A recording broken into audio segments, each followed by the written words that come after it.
Oh, yes. How we doing, everybody? I am Tyrone E. Wilson, and today we're going to talk about mental health. It is May 2023, so it is Mental Health Awareness Month. So, yes, I do want you to be aware of that. I am also wearing gray. If you are unaware, there's different types of cancers that have different colors related to them. In my case, I'm very familiar with a special type of brain cancer, so I'm wearing gray for that as well. And I just want to say it's 2023, and if you are anything like me, then this year is probably kicking your ass. Everyone that's here right now, thank you all for joining. Essentially, I just wanted to get it out. I have not been online in a while. I have been protecting my own mental health. There are some things that I have disclosed either on my Instagram or on my Facebook page or just in general. You may have seen me on some panels disclose the fact that, you know, um, my current situation is I'm currently a caretaker for my mom right now, who was diagnosed with a terminal brain cancer. And what's really weird is that I feel like I have been surprisingly positive about it. Um, I believe it's because I do have the ability to, um, how do I explain it? I do have the ability to kind of control my emotions, understand my emotions. I've given a lot of talks on mental health, anxiety, stress, things of that nature. And I feel like I have the ability to handle it very well. Like I said, I have been very positive. It's just that if someone was to ask me how I'm doing, and then I have to be honest in that assessment, then I gotta say, no, I'm probably not doing well at all. But, it's gonna be okay. Like I said, we are very positive on this side of the house. Um, but I'm not the only one, right? I have seen castmates, I have seen friends, I have seen other family members struggle from things that are going on in their lives. And you can start to see that they are struggling because people will start to post about it. And then people will try to hide the fact that they may be struggling. And I want you all to know that it's okay to not be okay. I do understand that there are things that have affected you in your life that make you who you are today. It doesn't have to be anything that may have has happened to you recently. It could have been something in the past that's actually affecting how you react to a lot of things now. All right. So again, thank you all for the support. For anyone in the audience, if you have any questions, any topics, anything that you want to add at any time, definitely add that. I am here for you all. Today, I'm just giving a general talk on mental health. Some of the things that stick out the most, that people are the most familiar with, are things like stress, anxiety. Um, right, those are probably the main two. But there's a lot of other things that affect your mental health. There are some things that you can also do to improve your mental health. And as we go on, I'll talk about some of the things that I have done that I feel could help you as well. Um, One of the things that originally brought me to become a mental health advocate is because I was on a TV show and it was about dating. And on my very first date, I disclosed the fact that I was diagnosed with PTSD, which is another mental health, I guess you can call it a disorder. Um, there was a little bit of negative feedback from that. People were saying that maybe that's something that you shouldn't disclose right away. Maybe that's something that, could be a little bit more close hold. But my interpretation of it all was it is a part of me. I honestly didn't see any type of negativity towards it because I don't carry it in a negative way. There are some things that I have experienced in life, things that I have experienced in multiple deployments in Iraq. Like Chandra said, it is my truth. And, you know, when I was evaluating it in that circumstance, I was trying to lead a journey of integrity. And I felt like my truth is something that you should be aware of if you're going to be in my life. Um, and in all honesty, I felt like if that's the most negative thing that you can find out about me, it's better to know that right away so you can decide whether that's something that you can deal with or not. You know? Thank you, Chandra. No, the producers definitely did not tell us to disclose that. It just happened to be part of the conversation. Maybe I was a little bit nervous, but I just felt like, in that moment, we were both talking about ourselves. And, I kind of like to give people a little piece of me. And I felt like that was a huge piece of me. So it's okay.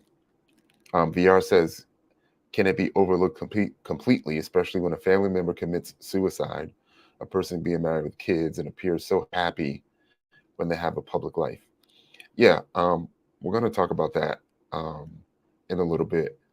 I do want to say that in some of my previous talks, if you look in the playlist on my YouTube channel, we've covered things like domestic abuse, surviving domestic abuse.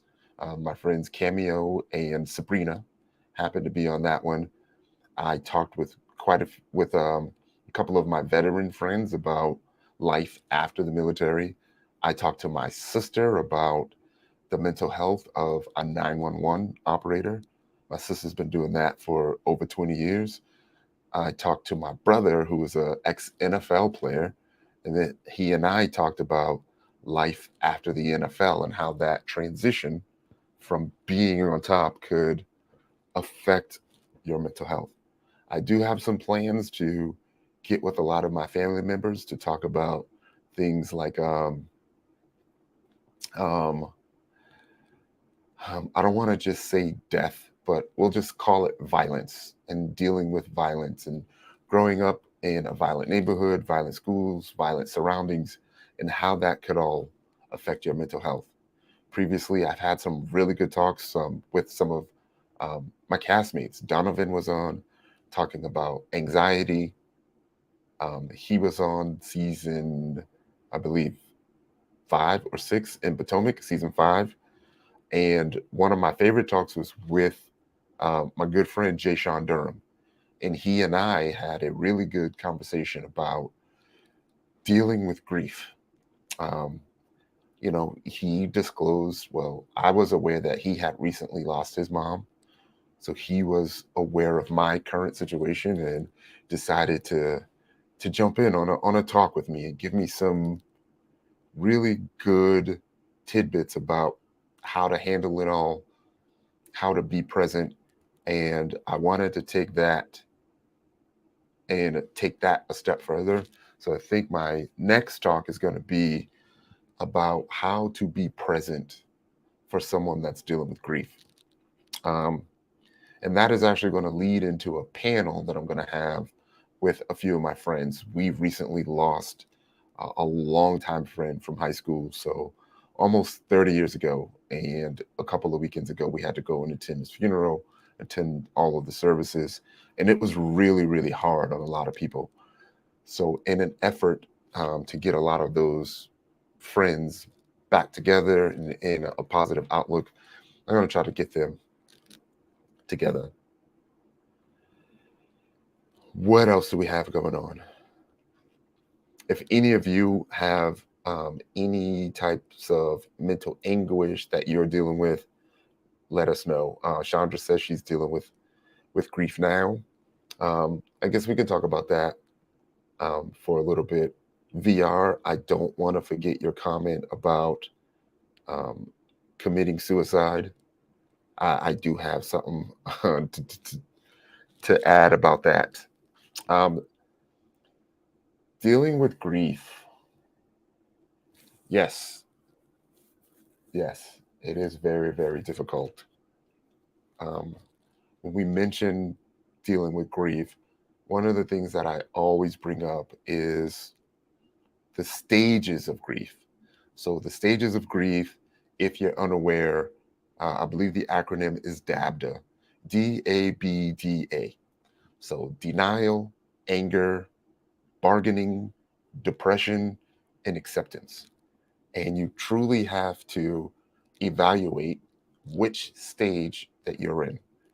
Um, at the beginning, denial is what's going to be most prevalent because you'll be like, no, no, no, no, definitely not. But then there may be things that will get you to accept. In my case, it was an MRI, it was talking to the doctors, it was actually seeing proof that this is happening. And then, you start to get a little angry. That's the second stage. And you start to question and, you get mad, which is also normal. And you start to deal with things that may want you to question your faith. Then we have the bargaining. And with the bargaining, you are essentially doing things like being happy for reaching a certain date or being happy that you happen to get to a certain milestone. So maybe in my case or in someone else's case, you know, you could be like, man, if I could just spend Christmas, if I could spend New Year's, if I could spend Mother's Day, if I could spend Valentine's Day with this person or anything similar, then that's the bargaining uh, phase. Eventually, you'll start to realize that the end is evident and there's really nothing that you can do about it. And then that's when the depression starts to set in and you start to get sad. And if you're unaware, a lot of those emotions are tied to an event or tied to um, something significant that you have had with that individual that touches you on a personal, emotional level. And if you could learn to harness a lot of the more happier emotions, then I feel that can really help you get past the depression and then move on to the acceptance portion of the stages of grief. And it's not easy at all. It's definitely not easy. Um,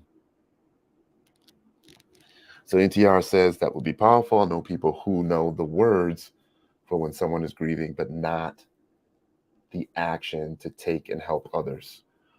I'm going to touch on that. It's about being present. And no, it's not easy to be present, but I'm going to talk about that in a little bit. Chandra's active today. I love it. The feelings and emotions come up anytime, anywhere, and that's good. I believe that's really, really helpful. If you follow me on IG, you may have seen me post some things about my therapist. And my therapist it's just a painting on the wall. When I go to the gym, at the end of my gym session, I go to the same treadmill every single time. And it's just this painting on the wall of, a guy lifting weights. And I call that guy my therapist because that's, at the end of my workout, I'm on the treadmill for 40 minutes and, I talk to him, I let him all out. I even cry sometimes. And I think that's important to get, to let the feelings out. And it helps, I feel like it helps you deal with a lot of your emotions. Sandra, you've had the stages all in 1 hour. Wow, that's a lot.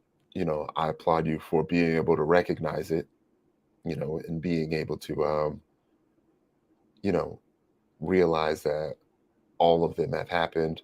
If you've managed to also reach your acceptance stage, then I applaud that as well. Big Steph, also dealing with grief, been wanting to watch my video about it, but I'm not sure that I'm ready to confront it head on. Um, that happens quite often, Steph, and I just want to say, um, and I mean this in the best way possible, is that if you don't confront your demons, they're gonna continue to haunt you. Even if you have to do it in baby steps or just tiny chunks at a time, um, I would suggest doing that. Even if it meant that you have to write it out, that may be a step that can help. And then I think probably the hardest step is to let it come out of your mouth and explain that situation out loud. Also, so your brain can hear it and process it. And it's going to be really, really hard at first, but the more that you're able to get through that, I think the better off you'll be. People talk about secondary grief.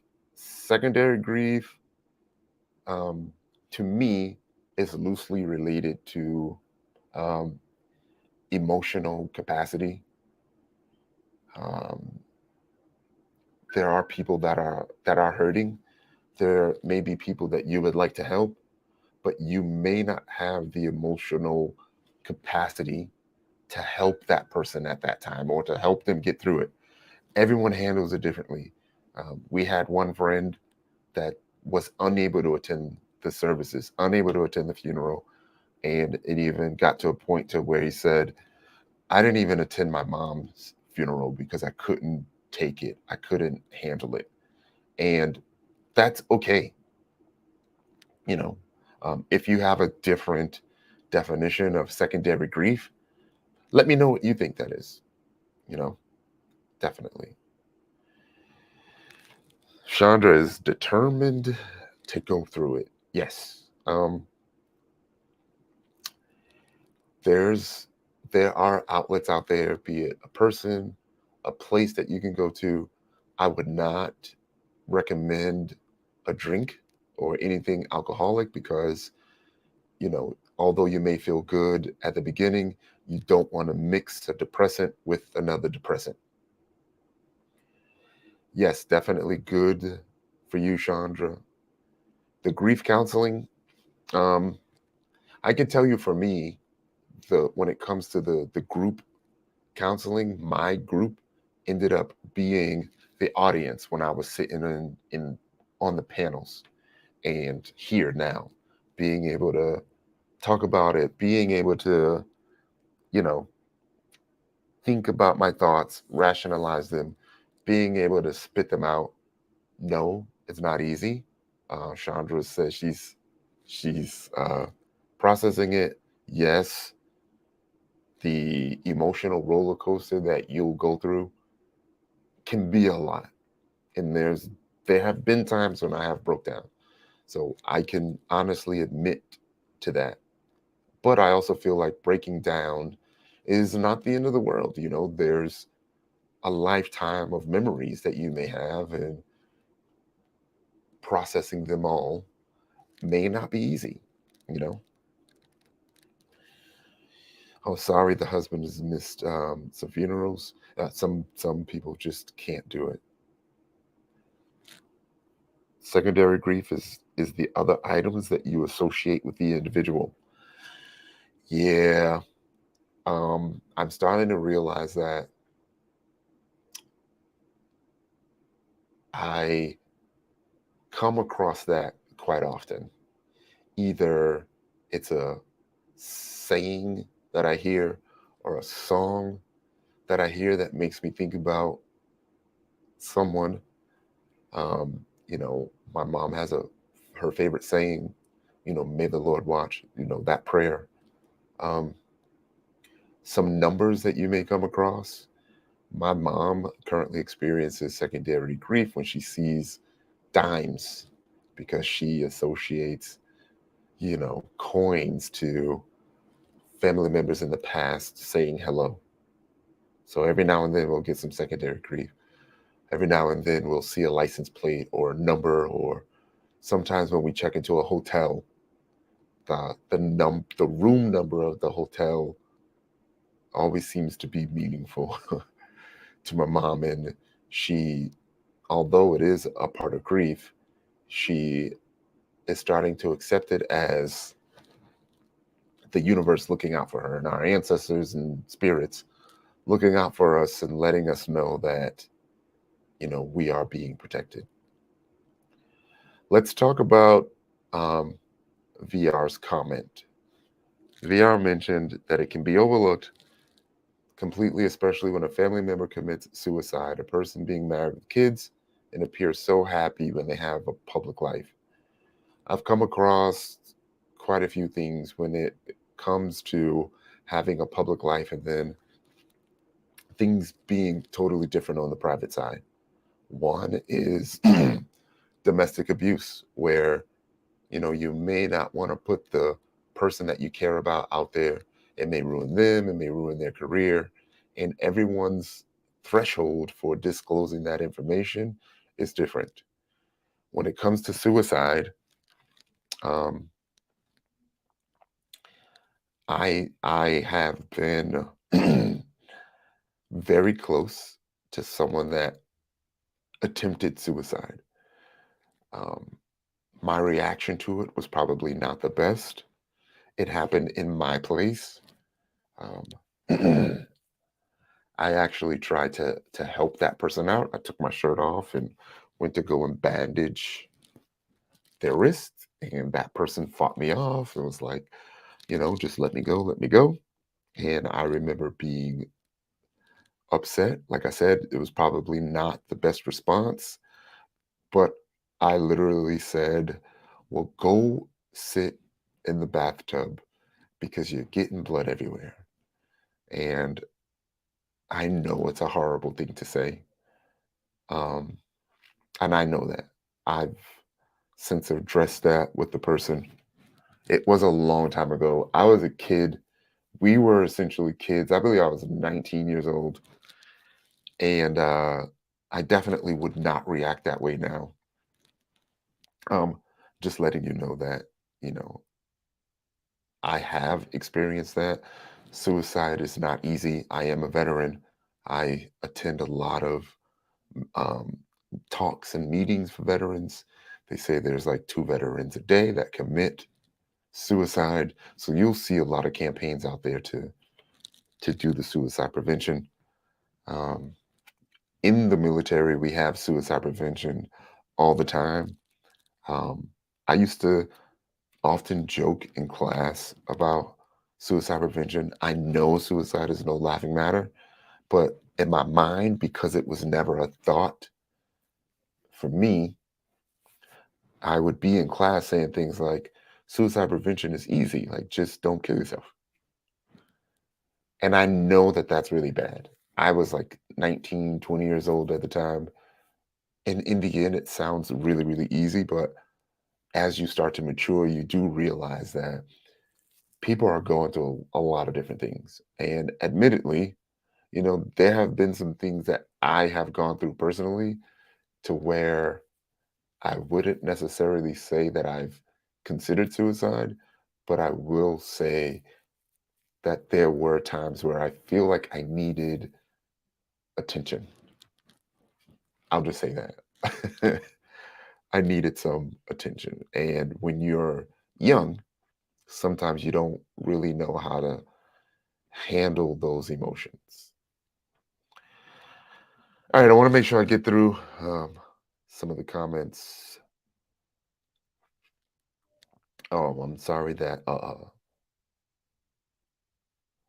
hoping that you're able to get through the planning of the services that it can be extremely difficult. Losing um, someone is also extremely difficult.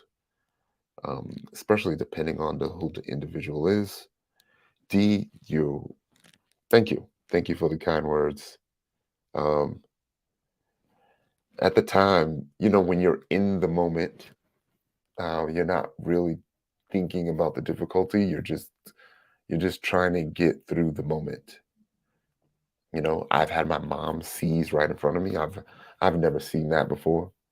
But in the moment, I was calm. I called who I needed to call. I explained what I needed to explain. And then I did kind of lose it when they like carried her out to the hospital and I'm sitting in the living room saying to myself, like, my mom was just here, and now, the table is gone. They moved the couch to the side because they needed room for the stretcher and all that. So, no, I get it. I totally get it. Um, I also want to talk about anxiety for a little bit. I mentioned earlier that I did disclose my PTSD diagnosis in a very, very public platform. And then I also started reading the comments and I started to see how I was being portrayed and I was seeing how people were responding to how I was being portrayed, essentially saying, you know, that I looked crazy, I looked like I was going to crack, I looked like, I was an abuser, or even that I looked like I was on the spectrum. um, you know, when you first see those things, you start to feel like, those people don't know you and that you can be strong and you feel like it's easy to get past that. But over time, you may start to have feelings to where you second guess that. And admittedly, there were times where, I literally asked my sister, I said, am I like, am I, I'm not slow. Like, I'm a grown man. I have a business. I live by myself. I'm self-sufficient. I have a daughter. No, right? Like, am I like it almost was like I was living in an alternate reality. And I started getting these chest pains. And I started telling other people about the chest pains. And then I started reading up on anxiety and what anxiety was. And even before the show, um, I started to have a little bit of um, what's a good word for it? I don't want to call it stardom, but I started to gain a lot of popularity in the tech space. So if you're into tech, if you're into cybersecurity, you have cybersecurity as a whole, and then you have Black Tech Twitter or Blacks in cybersecurity, and you just have another side of that. And when it came to Blacks in cybersecurity, um, I was pretty up there. I'll say it. I was up there, and I really didn't know how to take it. I always wanted to be humble. I always looked at myself as, how sometimes you'll see a celebrity that feels like they don't need security because they're really not that famous. That's how I felt. And I had some friends tell me that, Ty, your rocket ship to success has already taken off. So just accept it. And I didn't really know how to accept it. And then I realized that there are a lot of people that want the fame, they want the stardom, they want the bright lights to be on them, but they don't realize that the lights actually allow people to see more of you. And being that I was into cybersecurity, I was pretty much always a private person. So having my world being open like that wasn't easy because there was a lot more prying eyes, there was a lot more people asking questions, and then it made me second guess every single social media post. But I had to work towards getting through that. So there were some things that I did to get past that anxiety. One of the things was, disclose that information to people that I trusted. And a really good friend leaned over to me, grabbed me by the arm, and said, "There's nothing wrong with you." And I remember like questioning it, being like, no, like there's obviously something wrong. I've had this pain in my chest for months. And it was so bad that I called my sister in the bathroom. I took my shirt off and I said, "Leisha, you see this thing growing out of my chest? It feels like there's an alien in my chest." And my sister said, "Ty, go and get some help." And so I started doing some research about anxiety relief. And some of the things that I did was, I started reevaluating my place, my living situation, where I was living, and what are some things that I can do to make me feel better while I'm in that place. So I splurged a little bit. I brought a big ass TV. I literally walked into Best Buy and said, "I need a big ass TV." So I bought a 75-inch TV. I bought new furniture. I bought a really, really nice bed because you spend a third of your life in your bed. So my bed had all the bells and whistles, speakers, lights, recline, vibrate, zero gravity mode, all that. I splurged. And then it was a bunch of creature comforts that I wanted around the house. But then some of the things that really helped me was a weighted blanket. There was a book called The Power of Now. I forget who wrote it. Eckhart Tolle. Eckhart Tolle. No, NTR, the bed does not cook for me. But I started reading that book called The Power of Now. And then that book recommended going on long walks, but without, my headphones, because the walks allow you to listen to things like your feet hitting the ground, you stepping on leaves, cars passing by, the wind. And then it takes your mind off of your current situation. I learned about meditation. So I started doing transit. It's called transcendental meditation. I was doing that for 20 minutes twice a day. I was walking every morning, 5 miles. I was doing 5 miles every single day.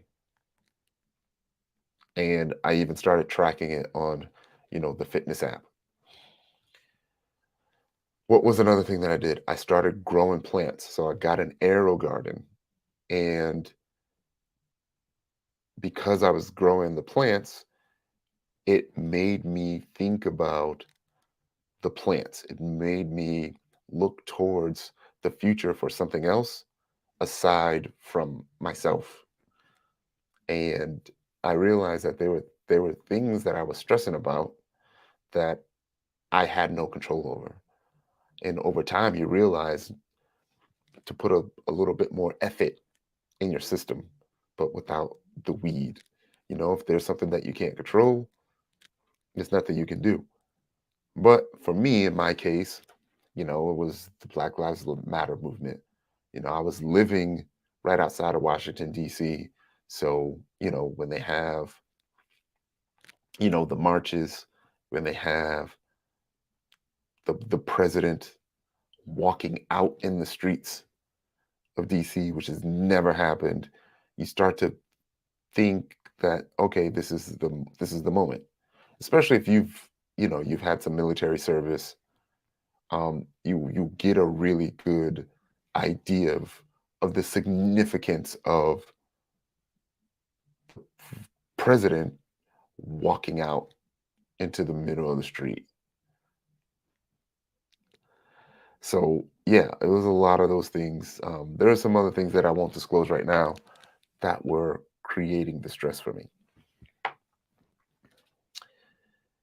Yes, SJ, the weighted blanket. I believe mine was 20, 25 pounds. I still have it today. Um, if I start to feel like anxiety is kicking in, I'll pull it back out, but it's there. Yes, I will share the wellness tools. I do have a page that I keep on Amazon where I talk about books, I talk about some teas, I talk about I was doing incense at a time. I was even doing um, I don't want to say crystals because I was unfamiliar with the rocks. But then I started doing some research, on myself and why I am the way that I am, and I started addressing childhood traumas. Yeah, it wasn't easy, but I did it. Stress is another topic that I wanted to talk about. Some people thrive off of stress. Me personally, I don't mind a little stress. I'm a person who likes to figure things out. I'm a tinkerer. My brain is um, a little bit different. There is a word for it, but I can't think of the word right now for people who are just different. Um, but for me, the stress is what helps me get past the what people would call um, being um, procrastination. So for me, um, people would say that I procrastinate a lot, but I truly believe it's because I value my time and I'm always trying to maximize my time.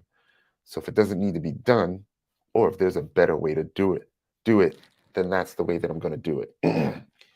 Yes, NTR, that is the word that I was looking for. Neurodivergent. Yes, I am neurodivergent. I also believe that I'm an empath, and then I also believe um, that I could be one of the few, one of the they call it one of the chosen people, the people that have the ability to see things and be aware of things. Um, yeah, I believe that. I believe that I was also um, been given these experiences, and because I'm able to harness all of that, I'm able to get through it and speak to it in an effort to help other people. And I believe that that's my one of my purposes in this universe, and that is to help other people. There was a comment about a therapist. I'd love to hear your perspective on how to go about finding the right fit with a therapist. So those are going to be my next steps. Because I told you that I was, because I mentioned I was a neurodivergent and I enjoyed figuring things out. I enjoyed the journey of identifying my anxiety, stress, and all that. Well, let me finish my thought on the stress first. And being a procrastinator is because I wanted to maximize my time. And there are some things that just don't motivate me enough to get up and get it done. And I think my threshold for getting things done is not like other people's thresholds because I know that I can get it done. I have extreme confidence in myself that I can get it done. So I don't need to give myself like a 2 or 3 week notice and get it started. I know that I can get it done. I just need to get it done. Yeah. So I was talking about what was I just talking about after the stress? I believe I was talking about being a helper for other people. Um, it was right after the neurodivergent. Oh, it was about the therapist. Yes, so I definitely wanted to figure things out on myself because I feel like I would have a better understanding if I go through the hard parts of figuring it out, and then getting a therapist would just allow me to build on the foundation of success that I've already created for myself. And know that probably wasn't the way to go. It's probably not the best way to go for everyone. It worked out for me. And that was just my approach to it all. But finding the right fit, I would say try to find someone who would be similar to you, someone who may relate to you and your experiences, someone who may have been through it. Um, and I think that's a really good start for a good fit. Yeah, thank you, Kiki, for the support. Definitely like and subscribe. Um, Share this video with whoever you may like. I do have a mental health playlist, so you can watch some of the other videos as well. I do come across as a helper. Yes, yes. So one of the reasons why, you know, I started to get a little bit of stardom in the cybersecurity world is because I am a helper. I actually started a cybersecurity meetup group back in January of 2012. And my desire was just to help people. My desire was to make myself a better presenter so I can help people who look like me get into cybersecurity and excel.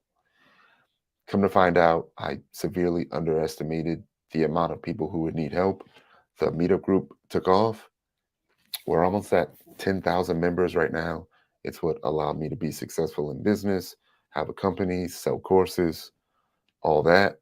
And immediately after this talk, in about 10 minutes, if you go over to Cover Six Solutions, that's the name of my company, COVER, the number six solutions, I'll be giving a talk on cybersecurity.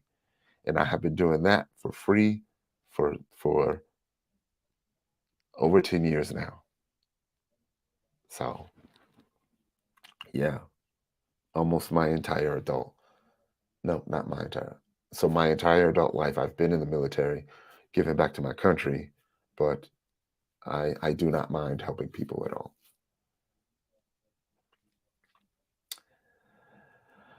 All right, so um, we're coming down to the close. I definitely just wanted to give a general talk about mental health, talk about some of the primary or more popular aspects of mental health. We are going to dive deeper into mental health and mental health topics as we move along. It is Mental Health Awareness Month. It is okay to not be okay. I want you to know that if you are experiencing some things that are affecting your mental health, that is completely normal. There is nothing wrong with you. There are things that have affected you in the past or recently that would affect 99% of the world. You're a human, you have emotions, you have feelings, so you are going to be affected, and that's okay. I want you to know that I am here for you. You can um, send me a DM. You can find me on Instagram at TyWilson21. I'm also on Twitter at TyWilson21. I also have a public figure Facebook page. Now you can leave a comment here. I'll get to all the comments. And I want to say, if you can hear this, if you're here, then I truly appreciate you. Definitely spread the word. And, thanks again for coming. And I will talk to you soon because I have to prepare for my next talk. Matter of fact, I'll see you all next week as well. So, like and subscribe. Thank you all again. And you all have a really good day.